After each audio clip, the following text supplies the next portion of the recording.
The Korean Mafia boss was putting up posters on the street, desperate for the slightest clues about his missing younger brother. His hands, usually steady enough to pull a trigger without a tremor, shook as he smoothed the paper against the cold brick wall of an alleyway in Itaewon. Jinwoo Park was a man whose name whispered terror through the neon-lit corridors of Seoul's underworld. Yet here, in the biting November wind, he looked like nothing more than a fractured soul searching for the only piece of his humanity that remained. He pressed the tape down with unnecessary force, his knuckles white against the dampness of the wall. Beside him, his lieutenant Taemin held a stack of 3,000 more flyers, each bearing the photograph of a young man with gentle eyes and an uncertain smile. Minho Park, 23 years old, had vanished 18 days ago from the small bookshop he ran in Hongdae, the one place their father's money had never touched, the one dream Jinwoo had protected from the darkness of their family business. If you're ready for a story about family, betrayal, and the moment a monster discovers his own heart, hit that subscribe button right now. This story will break you in ways you never expected. It had been 18 agonizing days since Minho disappeared, leaving behind only an overturned chair and a cup of tea gone cold. The police had offered nothing but bureaucratic indifference, filing reports that would gather dust in forgotten cabinets. Jinwoo's own vast network of informants, the eyes and ears that stretched across every district of Seoul, had come up empty. It was as if Minho had simply ceased to exist, swallowed by the city that Jinwoo thought he controlled. The weight in his chest was suffocating, a mixture of rage and a hollow, gnawing grief that he had never allowed himself to feel before. He looked at the face on the poster, the younger brother he had raised after their parents died in a house fire 20 years ago.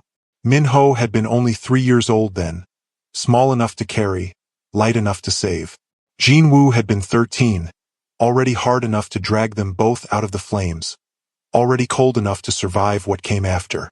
"We will find him, boss," Taemin whispered, though the uncertainty in his voice betrayed him. The words had become a mantra over the past 18 days, repeated so often they had lost all meaning. Jinwoo didn't respond. He simply grabbed another poster, his eyes scanning the indifferent crowd passing by on the rain-slicked street. Every face was a stranger, every shadow a potential threat, and every second that ticked by felt like a physical blow to his ribs. He was the king of an empire built on blood and fear, a man who had clawed his way from the ashes of that burning house to the top of Seoul's criminal hierarchy. He owned politicians, controlled shipping routes, and commanded the loyalty of 300 men who would die at his word. Yet he was powerless to find the one person who gave his life meaning, the one person he had sworn to protect above all else. The rain began to fall harder, a cold assault that threatened to turn the paper in his hands to pulp, mirroring the disintegration of his hope. He stared at the empty street, the flickering neon signs casting long, distorted shadows that seemed to mock his desperation. Jinwoo had built his empire on the principle that everything could be taken, everything could be controlled, everything had a price. But the universe was teaching him a cruel lesson in the currency of helplessness. He was a man who took what he wanted, who commanded legions, who made problems disappear with a phone call. But tonight, standing in the rain with soggy posters in his scarred hands, he was just a brother lost in a world that had suddenly become much too large and much too quiet. The bell above the small cafe door chimed with a bright, cheerful ring as Jinwoo stepped inside, seeking a moment of shelter from the downpour that had turned Seoul's streets into rivers. The warmth hit him immediately, along with the smell of fresh coffee and cinnamon pastries, a stark contrast to the sterile luxury of his penthouse in Gangnam. The cafe was small, wedged between a vinyl record shop and a vintage clothing store, the kind of place that attracted university students and artists, people whose lives were blessedly uncomplicated by the weight of violence. Behind the counter stood a young woman arranging cups with practiced efficiency. Her rich brown skin glowed under the warm pendant lights, and her natural hair was pulled back into a ponytail that swayed as she moved.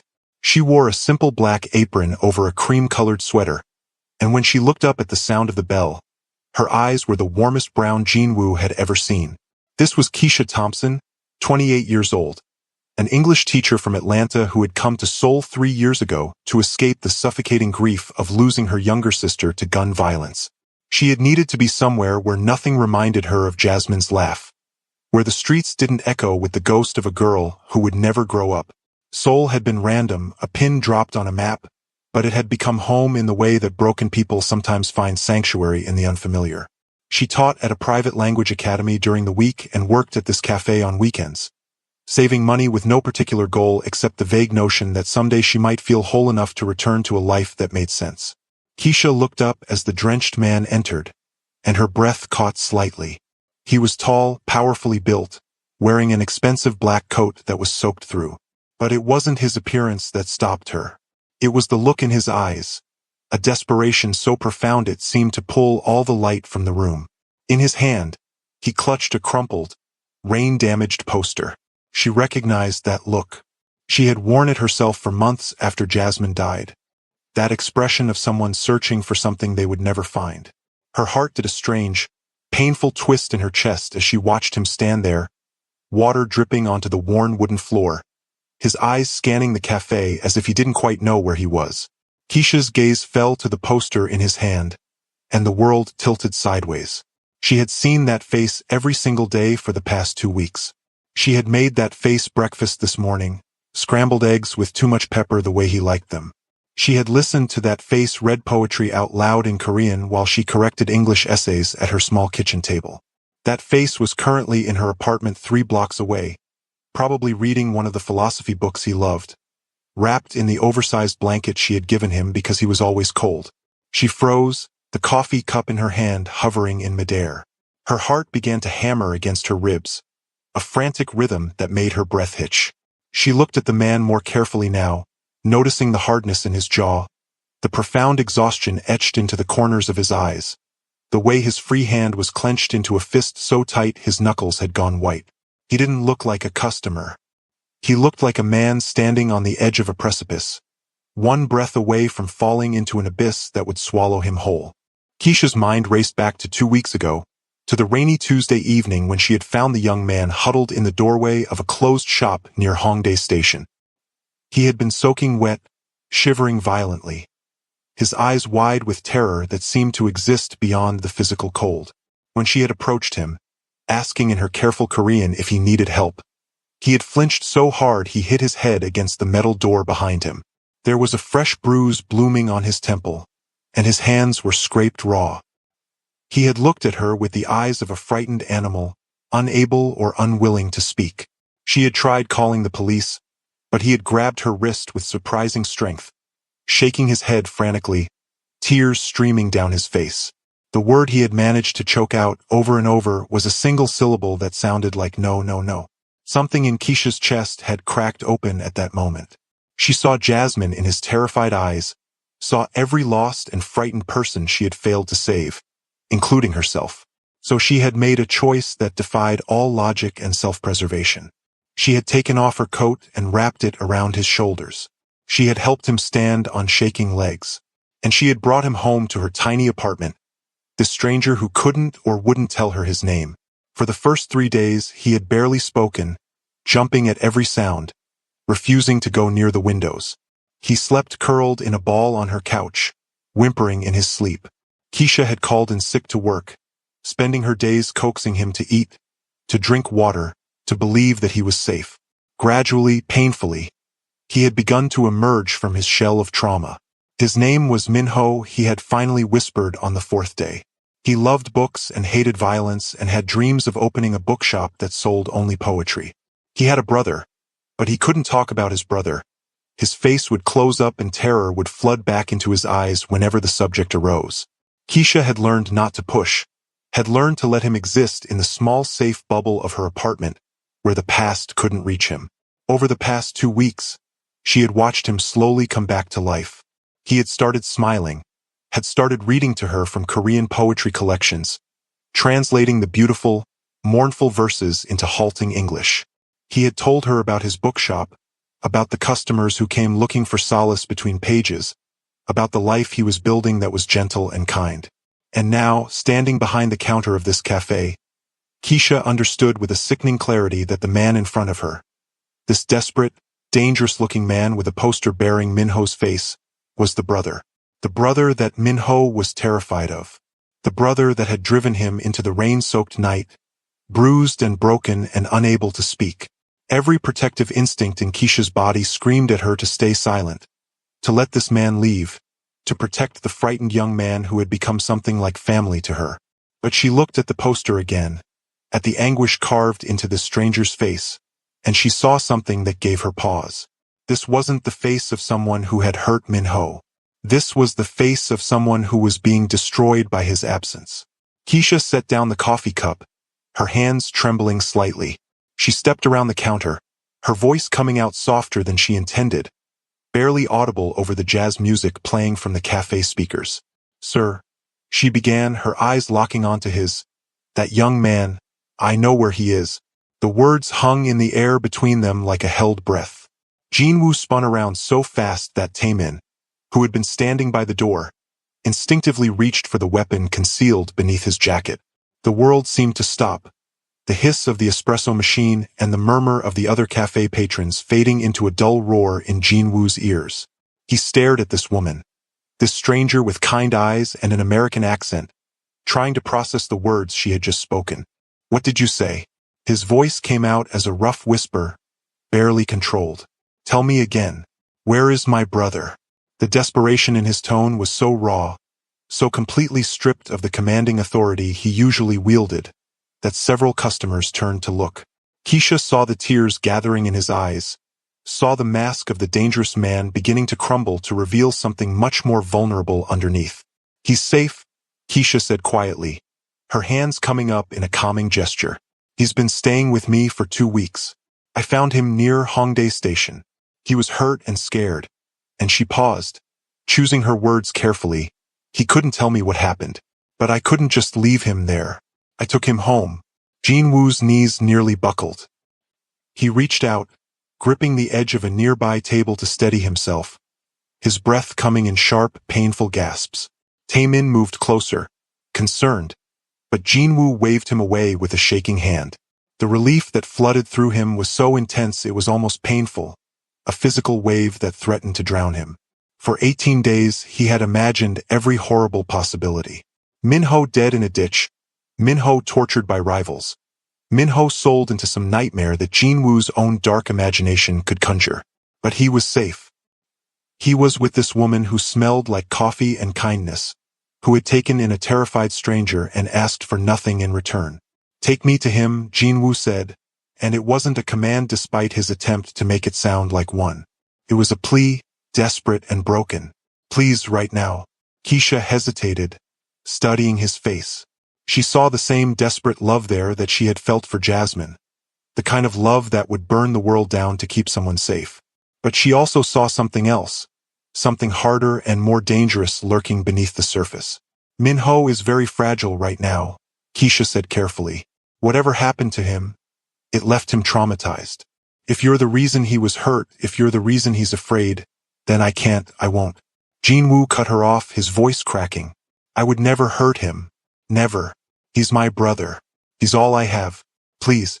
The sincerity in his voice, the naked pain, convinced her.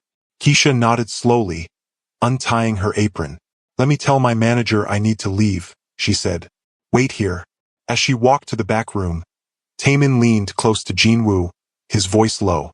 "Boss, this could be a trap. We should bring more men, secure the location first." Jinwoo shook his head, water droplets flying from his dark hair. "No. If she wanted to harm us, she wouldn't have told me anything. She would have let me walk out into the rain and keep searching forever. This woman, she saved him when I couldn't." When Keisha returned, pulling on a raincoat, she led them out into the downpour. The walk to her apartment felt like an eternity to Jinwoo, every step a battle between hope and fear. What if Min-ho didn't want to see him? What if his brother looked at him with hatred or fear? What if Jinwoo's world, the violent empire he had built, had finally destroyed the one pure thing he had tried to protect? They walked through narrow streets, past convenience stores and late-night restaurants, the neon signs reflecting in puddles that had become small lakes. Keisha led them to an older building, the kind that had been built in the 70s and showed its age in every crack in the concrete. She climbed the stairs to the 3rd floor, Jinwoo and Taemin following in tense silence. When she reached her door, she turned to face Jin-woo, her expression serious. "He's been through something terrible," Keisha said quietly. "Please be gentle. Don't push him to talk about what he's not ready to share." Jin-woo nodded, his throat too tight for words. His heart was pounding so hard he could feel it in his temples, in his fingertips, in every nerve of his body. Keisha unlocked the door and pushed it open. The smell that wafted out hit Jin-woo like a physical blow. It was the smell of jasmine tea and old books, of safety and warmth, of everything he had tried to preserve in Minho's life despite the darkness of his own. The apartment was small and cluttered in a comfortable way, with bookshelves lining the walls and plants on every available surface. And there, sitting cross-legged on a worn couch with a book open in his lap, was Minho. He looked up at the sound of the door, a smile starting to form for Keisha, and then he saw his brother. The book slipped from his hands, falling to the floor with a soft thud. His face went through a series of expressions so quickly they blurred together: surprise, fear, confusion, and then something that looked almost like relief before the fear came rushing back. "Hyung," Minho whispered, the formal term for older brother barely audible. Jin-woo felt his knees give out. He hit the floor hard, not caring about the pain, not caring about anything except the fact that his brother was alive and whole and right there in front of him. "Minho," he choked out, the name a jagged piece of glass in his throat. "I thought I couldn't find you, I've been." The words dissolved into sobs that shook his entire frame. Jin-woo Park, the man who had killed his first person at 16, who had built an empire on fear and blood, who had never shown weakness in front of anyone, wept like a child. Minho sat frozen on the couch, his own eyes filling with tears. He looked at Keisha, who was standing by the door with her hand over her mouth, her own face wet with tears. Then he looked back at his brother, at this man who had raised him and protected him and loved him with a fierceness that had sometimes felt suffocating, and something in his chest cracked open. Minho slid off the couch and moved toward his brother slowly, as if approaching a wounded animal. When he was close enough, he reached out a hesitant hand and touched Jin-woo's shoulder. "Hyung," Minho said again, his voice stronger this time. "I'm okay. I'm safe." Jin-woo looked up, his face ravaged by tears, and pulled his brother into a crushing embrace. He buried his face in Minho's shoulder, breathing in the familiar scent of him, the proof that he was real and alive. "I'm sorry," Jin-woo whispered against his brother's shirt. "I'm so sorry. I couldn't protect you. I failed you. If you're feeling this moment right in your chest, smash that like button. Because what happens next is going to shatter everything you think you know about this story." Minho pulled back slightly, his hands gripping his brother's shoulders. "You didn't fail me, Hyung. You never failed me." Jin-woo shook his head violently. "You disappeared. Someone took you, someone hurt you." He gestured to the fading bruise on Minho's temple. "I will find them. I will make them pay for every second of fear you felt. I will burn down every building in Seoul until I find who did this to you."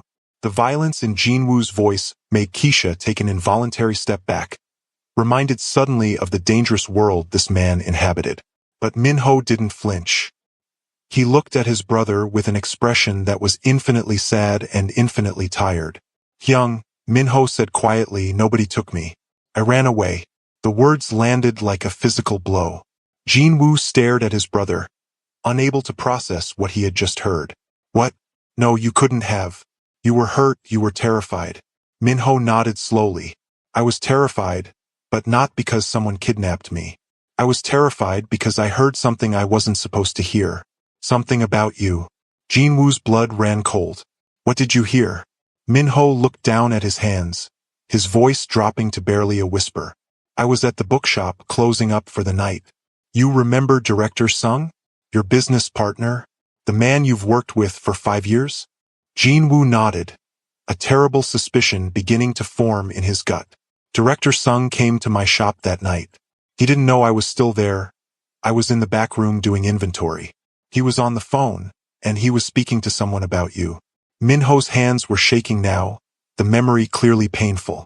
"He said that you had become a liability, that your protection of me made you weak, made you vulnerable. He said that the organization would be stronger without you, that once you were eliminated, He could take control and expand the operations without your moral limitations. The room seemed to tilt. Jin-woo felt like the floor had opened beneath him. Director Sung, the man he had trusted with his life, the man who had stood beside him for 5 years as they built their empire, was planning to kill him. But that's not the worst part, Min-ho continued, his voice breaking. He said the best way to destroy you was to make it look like I had been killed by a rival gang. He said that once you believed I was dead, you would be so consumed by rage that you would make mistakes. You would start a war that would give him the excuse to have you eliminated by your own people, claiming you had become reckless and dangerous. Jin-woo couldn't breathe. The betrayal was so enormous, so complete, that it felt like his chest was being crushed. I heard him say my name, Min-ho whispered.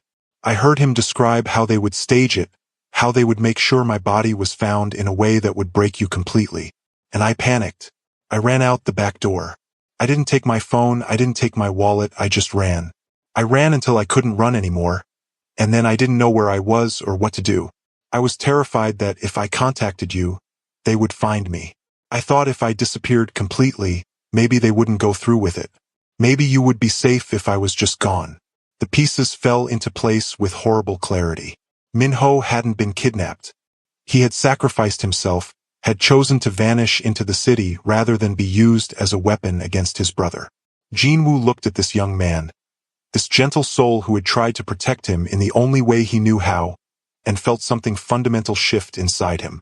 You've been living here for 2 weeks, Jin-woo said, looking around the small apartment.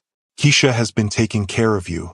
Min-ho nodded, turning to look at Keisha with an expression of deep gratitude. She found me when I had nothing. She gave me food and shelter and safety. She asked for nothing in return. She didn't even know who I was. Jin-woo stood slowly, his legs unsteady. He walked over to Keisha, who was watching the scene with wide eyes, clearly overwhelmed by the revelation of betrayal and violence that had just unfolded in her living room. He stopped in front of her and bowed deeply, a gesture of profound respect that made Taemin's eyes widen in shock. You saved my brother's life, Jin-woo said, his voice thick with emotion. You protected him when I couldn't. You gave him sanctuary when the world he knew had turned into a nightmare. There are no words adequate to thank you for this. Keisha shook her head, uncomfortable with the intensity of his gratitude. I just did what anyone should do. He needed help, I helped him. But that's not true, Jin-woo said, straightening. Most people would have walked past. Most people would have called the authorities and moved on with their lives. You took him into your home. You gave him your time, your resources, your care. You risked yourself for a stranger. That is not something just anyone would do. He paused, his expression becoming more serious. And now, because you did that kindness, you are in danger. If Director Sung discovers that Min-ho is alive, if he finds out you have been sheltering him, he will come for you. He will not hesitate to kill you to tie up this loose end. The color drained from Keisha's face. I don't understand. Why would anyone want to hurt me?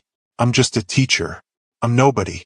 You're the person who knows the truth, Jin-woo said grimly. You're the person who can testify that Min-ho was hiding from a threat, that he was running from something specific. You're a witness, and in my world, witnesses don't live long. Keisha felt her legs go weak. She sat down heavily on the arm of the couch, her mind racing. I didn't ask for any of this. I just wanted to help. I know, Jin-woo said gently, but good intentions don't protect you from bad men. From this moment on, you are under my protection. You will come with us. You will stay somewhere safe until I can eliminate the threat. Eliminate the threat, Keisha repeated, her voice hollow. You mean kill him? Kill Director Sung and anyone else involved in the plan to use Min-ho against you. Jin-woo didn't deny it. Yes, this is the world I live in. This is the only language that men like Director Sung understand. If I show mercy, if I show weakness, they will see it as an invitation to try again. The only way to keep Min-ho safe, to keep you safe, is to remove the threat permanently. Keisha looked at Min-ho, who was sitting on the couch with his head in his hands. Is this what you want? She asked him. For your brother to kill people because of you? Min-ho looked up, his eyes red from crying. I don't want anyone to die. But I also know my brother. I know the world he lives in. If Director Sung isn't stopped, He won't stop with just trying to kill Hyung. He'll keep going until he has eliminated everyone who might threaten his control. Including me. Including you now. I hate it, but I understand it.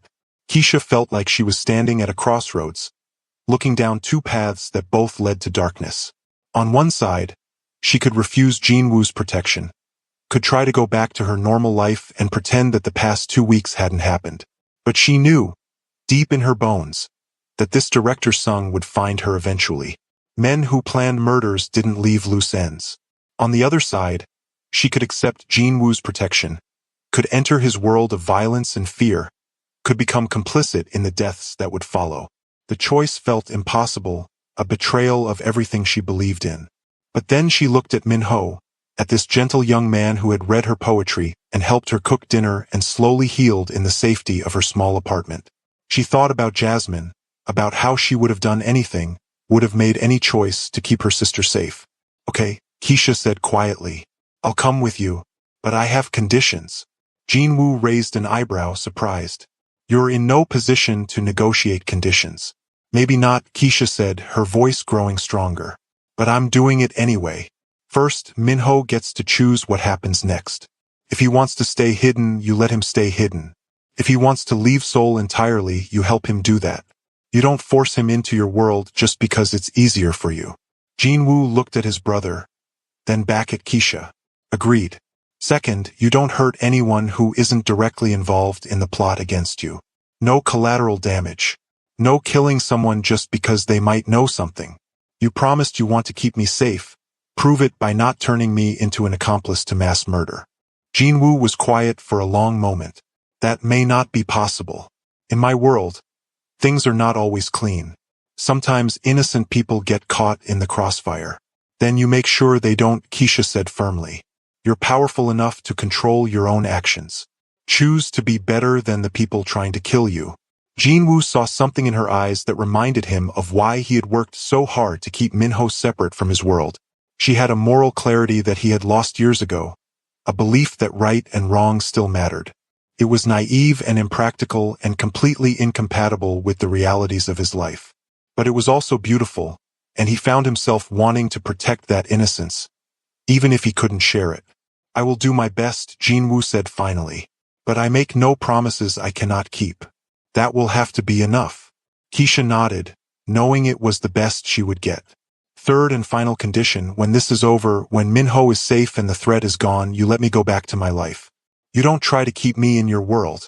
You don't decide that I know too much and need to be silenced. You let me walk away.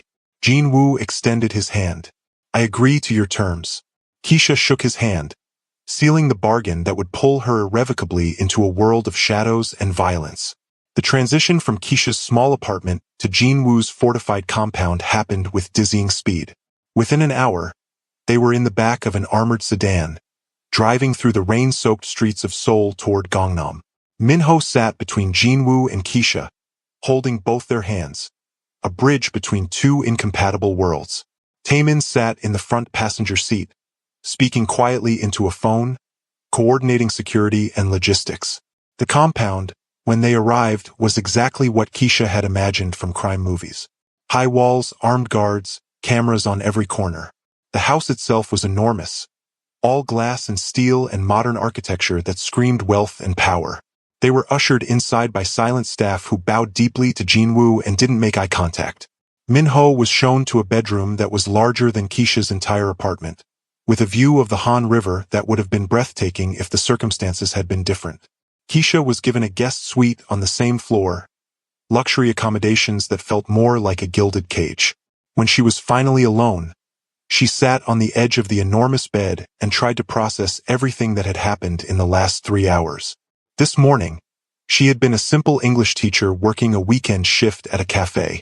Now she was under the protection of a Korean crime lord, living in his fortress, waiting for a war to begin. There was a soft knock on her door. Come in, Keisha called out, expecting one of the staff. Instead, Jinwoo entered, looking exhausted but more composed than he had been at the cafe. He had changed out of his wet clothes into a simple black shirt and pants, and his hair was damp from a recent shower. May I speak with you? He asked, surprisingly polite. Keisha nodded, gesturing to a chair by the window. Jin-woo sat down heavily, the weight of the world visible in every line of his body. I need to explain something to you, he began, about why Minho's safety is so important to me, why I have worked so hard to keep him separate from my business. Keisha listened quietly as Jin-woo told her the story of the fire, of pulling his 3-year-old brother from the flames while their parents burned.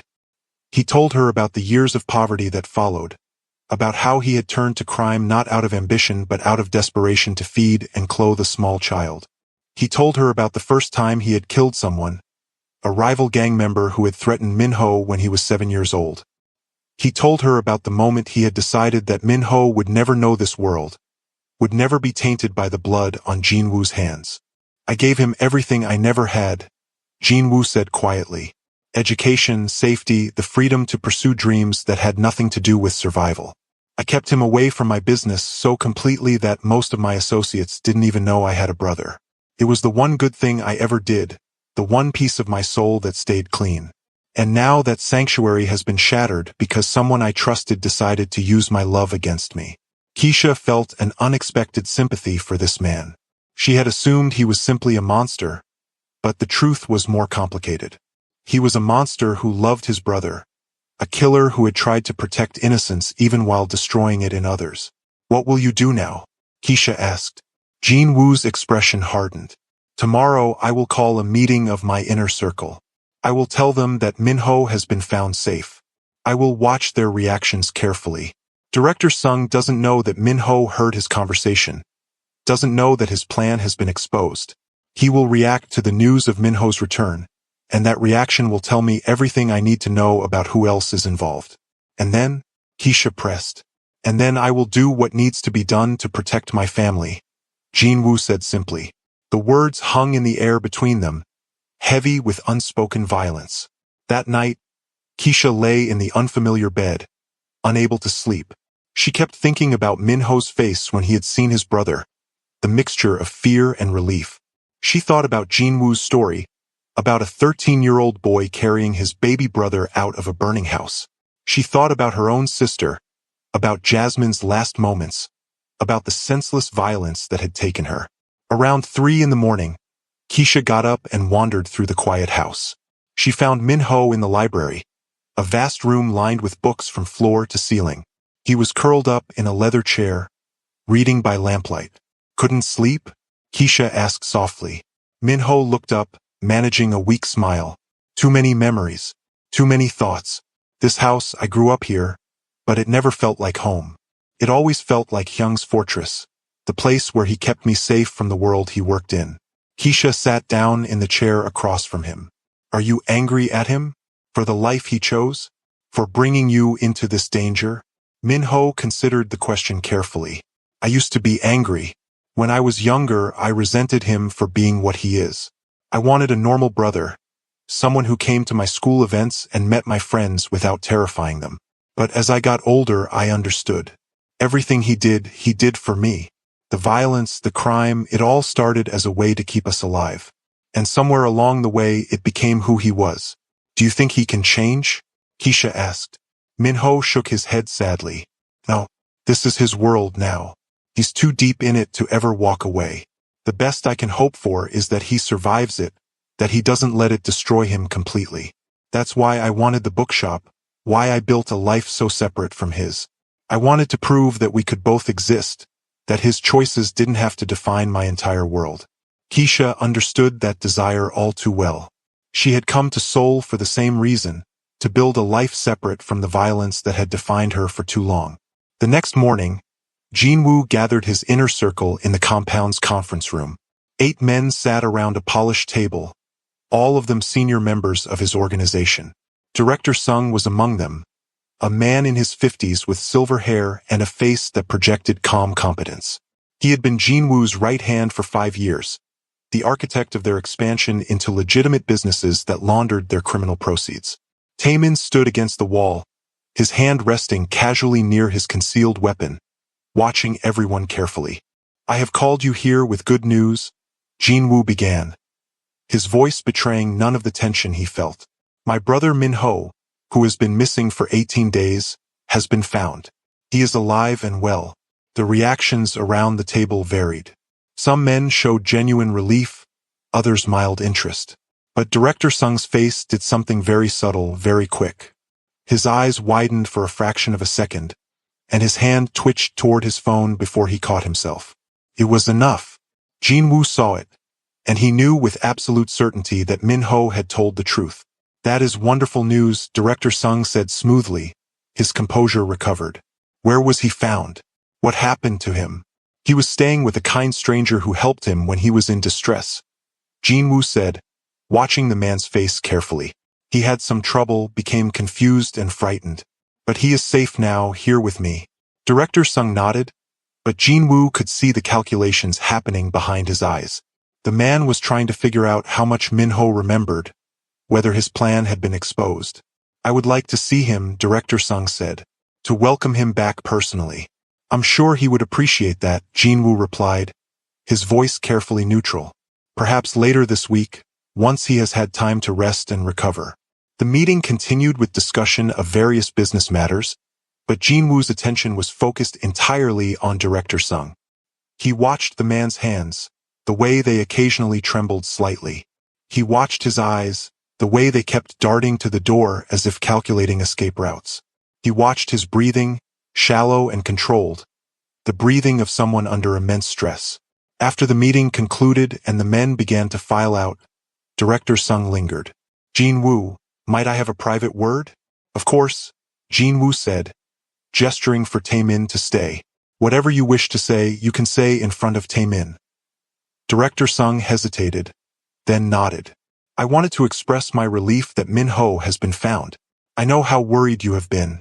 In fact, I have been conducting my own investigation into his disappearance. I have some information that you might find disturbing." Jin-woo felt his muscles tense. "Oh? What information is that?" "I have reason to believe that Min-ho's disappearance was not random," Director Sung said carefully. "I believe it may have been orchestrated by rivals who sought to use him as leverage against you. I have been gathering evidence, and I think I have identified the parties responsible." Jin-woo felt a cold fury building in his chest. The audacity of this man, to stand here and fabricate a story, to try to redirect suspicion onto innocent parties. "Who do you suspect?" Director Sung pulled out his phone, scrolling through what looked like documents. "The Red Phoenix gang has been making moves into our territory. I believe they took Min-ho as part of a larger plan to weaken your position. I have locations where I believe they are holding evidence of their involvement." It was a masterful performance. Director Sung was trying to manipulate Jin-woo into starting a war with a rival gang, exactly as Min-ho had overheard. The violence would give Director Sung the perfect cover to eliminate Jin-woo, claiming he had become too reckless, too consumed by revenge. "Tell me," Jin-woo said quietly, "when did you begin this investigation?" Director Sung smiled. "The moment I heard Min-ho was missing. I knew how important he is to you. I wanted to help in any way I could." Jin-woo stood slowly, walking around the table toward Director Sung. The older man's smile faltered slightly as Jin-woo approached. "You have been very thorough," Jin-woo said. "Very dedicated. It almost sounds as if you knew where to look before Min-ho even disappeared." Director Sung's face went pale. "I don't understand what you mean." "I think you understand perfectly," Jin-woo said, his voice dropping to a deadly whisper. "I think you knew exactly where to look because you were the one who planned it. You were the one who decided that my love for my brother made me weak. You were the one who thought you could use Min-ho's death to destroy me." Director Sung stepped back, his hand reaching into his jacket. He never completed the motion. Tae-min moved with lethal speed, his weapon drawn and pressed against the back of Director Sung's head before the older man's fingers even touched his own gun. "I would recommend staying very still," Tae-min said calmly. Jin-woo reached into Director Sung's jacket and removed his weapon, a small pistol that he placed on the table. "Now," Jin-woo said, his voice still eerily calm, "you are going to tell me everything. Who else is involved in your plan? Who else knows about your intention to kill me and blame it on my reaction to Min-ho's death?" Director Sung's composure finally cracked. His face twisted with a mixture of fear and rage. "You were supposed to be broken by now," he hissed. "You were supposed to be consumed by grief, making reckless decisions that would justify your removal. But that stupid boy ran instead of dying like he was supposed to. He ruined everything. The admission hung in the air like poison. So you admit it, Jinwoo said. You admit you planned to kill my brother, to use his death as a weapon against me. Director Sung laughed, a bitter, broken sound. Of course I planned it. You have become a liability to this organization.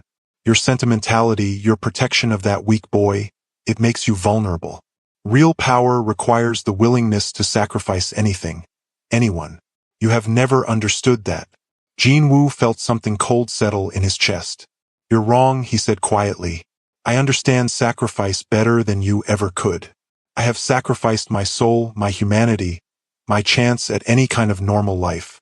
I have sacrificed everything except my brother, because he is the one thing that reminds me I was once human. And you thought you could take that from me. Director Sung spat on the floor. Sentiment is weakness. You should have learned that years ago. Jinwoo looked at this man he had trusted. This man who had stood beside him for 5 years, and felt nothing but a cold, clinical need for this threat to be removed. Take him to the lower level, Jinwoo ordered Taemin. I want a full list of everyone involved in this plot. Everyone who knew, everyone who helped, everyone who planned to benefit from my death. And then I want you to make examples of them.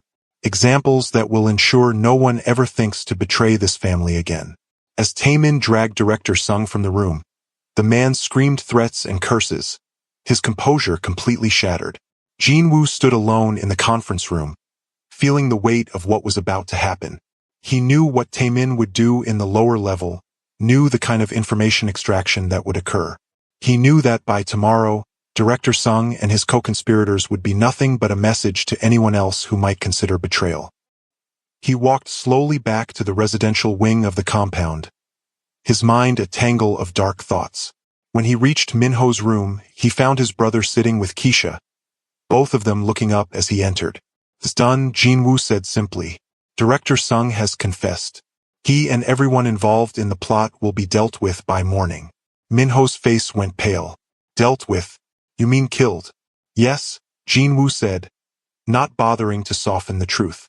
They plan to kill you, to use your death to destroy me. I will not allow them to live with that knowledge, with that intention. I will not spend the rest of my life waiting for them to try again. Keisha stood up, her expression troubled. There has to be another way. You could go to the police, you could. Jinwoo cut her off with a harsh laugh. The police? Half of them are on Director Sung's payroll. The other half wouldn't care about gang violence.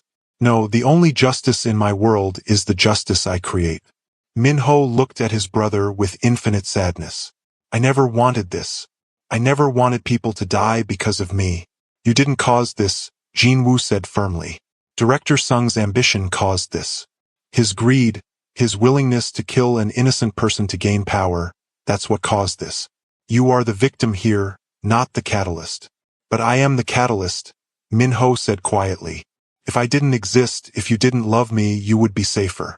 You would be the ruthless leader they expected, the man who couldn't be manipulated through emotion. Maybe you would be better off if I really had disappeared. Jinwoo crossed the room in 3 strides and grabbed his brother's shoulders, looking into his eyes with an intensity that was almost painful. Don't ever say that. Don't ever think that. You are the only thing in this world that makes me human. You are the only reason I have any conscience left at all. Without you, I would be nothing but a monster. I would be exactly the kind of man who would kill his own brother if it served his ambition. The room fell silent. Keisha watched the 2 brothers, seeing the complexity of their bond, the way love and violence were so tangled together in their lives that they couldn't be separated. She thought about her own life, about the choices she had made, about the violence that had taken Jasmine from her. She had spent 3 years running from that pain, building a new life and soul where she could pretend the past didn't exist. But standing here in this fortress, watching these 2 men navigate their impossible relationship, she realized something. Running hadn't healed her. It had just postponed the grief. I need to tell you something, Keisha said suddenly, her voice cutting through the heavy silence. Both brothers turned to look at her. I haven't been completely honest with you about why I'm in Seoul. Jinwoo's expression became guarded. What do you mean? Keisha took a deep breath, preparing to share a truth she had kept locked away for 3 years. I came to Seoul because my younger sister was killed in a drive-by shooting in Atlanta. She was 15 years old, wrong place, wrong time. The shooters were never caught. The investigation went nowhere. And I couldn't stay in a city where every street corner reminded me of her. She paused, her eyes filling with tears. When I found Min Ho in that doorway, terrified and alone, I saw Jasmine. I saw the sister I couldn't save. And I made a choice to save him instead, to give him the protection and safety that I couldn't give her. So when you thank me for saving your brother, you should know that I wasn't being selfless. I was being selfish. I was trying to fix something that can never be fixed. Min Ho stood up and walked over to Keisha, taking her hands in his. You gave me safety when I had none. You gave me kindness when I was broken. Whatever your reasons, you saved my life. That matters. Jin-woo looked at this woman with new understanding. She wasn't just a kind stranger. She was someone who understood loss, who understood the desperate need to protect the people you love. She was someone whose heart had been shattered by violence, just like his had been forged by it. We are not so different, you and I, Jin-woo said quietly. We have both been shaped by violence. We have both lost people we love. The difference is that I became the violence and you ran from it. Keisha nodded, wiping her eyes. Maybe that's why I can see you clearly. I know what violence costs. I know what it takes from you. And I can see that you're not a monster, not completely. You're a man who has made terrible choices in service of love. The moment was interrupted by Tae-min, who appeared in the doorway looking grim. Boss, we have a problem.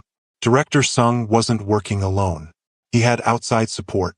Jin-woo's entire body tensed. From who? The prosecutor's office. Tae-min said quietly. Specifically, Prosecutor Han Jae-sung. The man who has been investigating our organization for the past 2 years. Director Sung was feeding him information, positioning himself to take over once you were arrested or killed. And there's more. He has documentation, financial records, witness statements, recordings, enough to bring down the entire organization. If this revelation just hit you like a truck, hit that subscribe button and drop a comment. Because this story is about to go somewhere you never expected. The implications crashed over Jin-woo like a wave. Director Sung hadn't just been planning a simple coup. He had been systematically building a case with law enforcement, preparing to use the legal system to destroy Jin-woo's empire while positioning himself as a reformed insider helping to bring down a criminal organization. It was brilliant and devastating. Where are these documents? Jin-woo demanded. Tae-min shook his head. Director Sung says they're in a secure location, set to be automatically delivered to multiple news outlets and law enforcement agencies if he doesn't check in every 24 hours. A dead man's switch. If we kill him, the information goes public. Jin-woo felt the walls closing in. He looked at Min Ho, at Keisha, at the fragile sanctuary he had tried to build within his fortress. Everything was collapsing. If those documents went public, he would spend the rest of his life in prison. His organization would be dismantled. And Min Ho, innocent Min Ho who had only ever wanted to sell books and read poetry, would be exposed to the world as the beloved brother of a crime lord, his life destroyed by association. There has to be a way to stop this, Keisha said. Some way to negotiate, to make a deal. Jin-woo shook his head bitterly. There are no deals to be made. Prosecutor Han has been hunting me for years. This is his victory. The only question is how much damage I can minimize before the walls come down. Min Ho stepped forward, his voice quiet but firm. Let me talk to him. To Prosecutor Han. Let me offer him something he wants more than your conviction. Jin-woo stared at his brother. What could you possibly offer? The truth, Min Ho said. About Director Sung's plan. About how he was willing to kill an innocent person to gain power. About how he corrupted the prosecutor's office for his own ambition. If I testify against Director Sung, if I expose the conspiracy, Prosecutor Han might be willing to make a deal. He gets to take down a corrupt insider and expose police corruption. You get immunity in exchange for your cooperation. It was a desperate plan, full of holes and risks. But Jin-woo saw the determination in his brother's eyes, saw the man his little brother had become. You would do that? Expose yourself to the world. Put yourself in the crosshairs of every person who wants revenge against our family? For me? Minho smiled sadly. You carried me out of a fire when I was 3 years old. You raised me, protected me, gave me every opportunity you never had. This is the one thing I can do to protect you. Let me carry you for once. The meeting with Prosecutor Han Jae-sung was arranged for the following evening, in a neutral location, a private room at a high-end hotel. Jin-woo, Min-ho, Keisha, and Taemin arrived to find the prosecutor already there. A man in his 40s with sharp eyes and an expression of barely contained triumph. So, the great Jin-woo Park comes to negotiate, Prosecutor Han said, his voice dripping with satisfaction. I never thought I would see this day. Save your gloating, Jin-woo said coldly. We have a proposition. Min-ho stepped forward before his brother could continue. Prosecutor Han, my name is Min-ho Park. I am the person who was the target of Director Sung's murder plot. I heard him on the phone planning my death and my brother's assassination. I am willing to testify to everything I heard, to provide you with a witness to conspiracy to commit murder. Prosecutor Han leaned back in his chair, studying Min-ho carefully. And what do you want in exchange for this testimony? Immunity for my brother, Min-ho said firmly. Full immunity from prosecution for any crimes he may have committed prior to this moment. In exchange, he will cooperate with your investigation into Director Sung and any other corrupt officials who were involved in this plot. The prosecutor laughed, a harsh, bitter sound. You think I would give up years of work, years of building a case against one of Seoul's most dangerous crime lords, in exchange for one relatively minor conspiracy case? Min-ho didn't flinch. I think you would if you understood the full scope of what Director Sung was doing. He pulled out a folder that Jin-woo had helped him prepare, filled with information that Taemin had extracted from Director Sung's interrogation. This contains evidence that Director Sung was not just planning to kill my brother and me.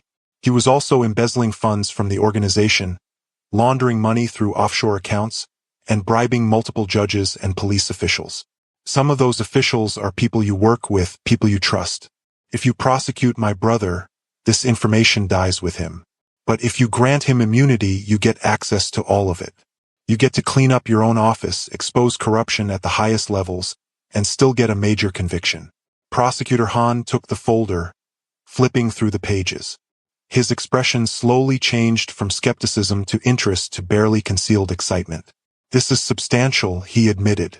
But how do I know it's real? How do I know this isn't just fabricated evidence designed to save your brother? You don't, Keisha said, speaking up for the first time. But you can verify it. Every piece of information in that folder can be independently confirmed. Bank records, phone logs, surveillance footage. It's all real because Director Sung was arrogant enough to think he would never be caught. Prosecutor Han looked at her, really looked at her for the first time. And who are you in all of this? Just someone who got caught in the crossfire, Keisha said. Someone who helped Min-ho when he needed it and is now trying to help him finish this without more people dying. The prosecutor was silent for a long moment, the wheels clearly turning in his head. He looked at the evidence, then at Min-ho's determined face, then at Jin-woo's carefully neutral expression. Finally, he spoke. I can't give you full immunity. That's not possible given the extent of your brother's crimes. But I can offer you a deal. Jin-woo testifies against Director Sung and provides evidence against the corrupt officials. In exchange, he receives a reduced sentence, no more than 5 years, and the bulk of the organization's legitimate businesses remain intact to provide for you and your dependents. It wasn't what they had asked for, but Jin-woo saw the wisdom in it. 5 years was survivable. Min-ho would be safe, Keisha would be safe, and the infrastructure that supported the people who depended on him would remain. I accept, Jin-woo said quietly, with one additional condition. Min-ho and Keisha are placed in protective custody until Director Sung and all his co-conspirators are arrested. I won't have them used as leverage against me. Prosecutor Han nodded. Agreed. We have a deal. The handshake that sealed the agreement felt surreal to Keisha. She had walked into a cafe that morning expecting a normal day, and now she was witnessing a crime lord negotiate his own surrender to justice. The next 72 hours were a whirlwind of activity. Director Sung and 14 other conspirators, including 3 judges and 5 police officials, were arrested in coordinated raids. The news exploded across Seoul, a corruption scandal of massive proportions. Jin-woo provided testimony, names, evidence, everything the prosecutor's office needed to build an airtight case. Min-ho was placed in a safe house with Keisha, protected by both police and Jin-woo's own people who remained loyal. The two of them spent the days reading, talking, processing everything that had happened. One evening, as they sat watching the sunset over Seoul, Min-ho turned to Keisha. "What will you do after this is over? After Hyung goes to prison and I'm free to resume my life?" Keisha had been thinking about that question constantly. "I think I'll go back to the cafe. Back to teaching. Back to the quiet life I built. But now it will be different. Now I'll know that I didn't just run from violence. I faced it, I survived it, and I helped someone else survive it too." Min-ho smiled. "Will you visit him? In prison?" "I think I should," Keisha said. "Someone should remind him that there's still good in the world. That his brother turned out kind despite everything. Someone should make sure he doesn't forget why he made the choices he made." "And maybe you could visit me too," Min-ho said quietly. "At my bookshop. When it's safe to reopen. I would like to have a friend who understands all of this, who knows the truth and stays anyway." Keisha reached over and squeezed his hand. "I would like that very much." On the day Jin-woo turned himself in to begin his sentence, he met with Min-ho and Keisha one final time. They stood in a private room at the prosecutor's office, saying goodbye under the watchful eyes of guards. Jin-woo looked at his brother. This young man who had grown up to be everything Jin-woo had hoped for, kind, thoughtful, brave in ways that had nothing to do with violence. "Take care of yourself," Jin-woo said, pulling Min-ho into a tight embrace. "Live the life I never could. Be happy." "I will," Min-ho whispered, his voice choked with tears. "And I'll wait for you. 5 years isn't forever." Jin-woo turned to Keisha, this woman who had saved his brother and, in a way, saved him too. "Thank you," he said simply, "for seeing us as human beings instead of just criminals. For choosing kindness when you could have chosen safety." Keisha nodded, not trusting herself to speak without crying. She watched as Jin-woo was led away, his hands in cuffs but his head held high. He turned back once at the doorway, looking at his brother and the woman who had protected him, and Keisha saw something in his eyes that looked almost like peace. If this ending hit you differently than you expected, drop a like and subscribe for more stories about the complicated nature of love, justice, and redemption. Drop a comment and tell me, could you forgive someone who had done terrible things if they did them for the people they loved? I'll see you in the next one. 5 years later, Keisha stood outside a correctional facility in the outskirts of Seoul, waiting. Beside her was Min-ho, now 33, successful owner of a small but beloved bookshop that had become a gathering place for poets and dreamers. The gates opened, and Jin-woo walked out, older, grayer, but somehow lighter than he had been. He saw his brother and smiled, a genuine smile of joy and relief. Min-ho ran forward, embracing him tightly, both men crying without shame. When they finally pulled apart, Jin-woo looked at Keisha, who was hanging back respectfully. "You came," he said, sounding surprised. "I told you I would," Keisha replied. "Someone had to make sure you remembered there was a world out here worth coming back to." Jin-woo walked over to her and bowed deeply. "I have had 5 years to think about the choices I made, the life I lived. I cannot undo the past. I cannot bring back the people I hurt. But I can choose how I live the rest of my life. And I choose to honor the kindness you showed my brother, to try to be worthy of the second chance you both gave me." Keisha smiled. "Then I think we should start by getting lunch. Min-ho knows a great noodle place near his shop." As the three of them walked toward the car, an unlikely family forged in fire and redeemed by choice, Keisha thought about how far they had all come. She had arrived in Seoul broken and running from pain. She was leaving this chapter of her life healed, not because the pain was gone, but because she had learned that facing it, helping others face theirs, was the only way through. Jin-woo had entered prison a feared crime lord. He was leaving it a man who had discovered that true strength wasn't in controlling others through fear, but in having the courage to change. And Min-ho, the gentle soul who had nearly been destroyed by the violence around him, had survived and built something beautiful in its wake. The sun was setting over Seoul as they drove toward the bookshop, the city lights beginning to glow in the gathering dusk. It wasn't a perfect ending. The scars remained. The losses could never be undone. But it was an ending that held the promise of something better, something honest, something earned. And sometimes Keisha thought that was enough.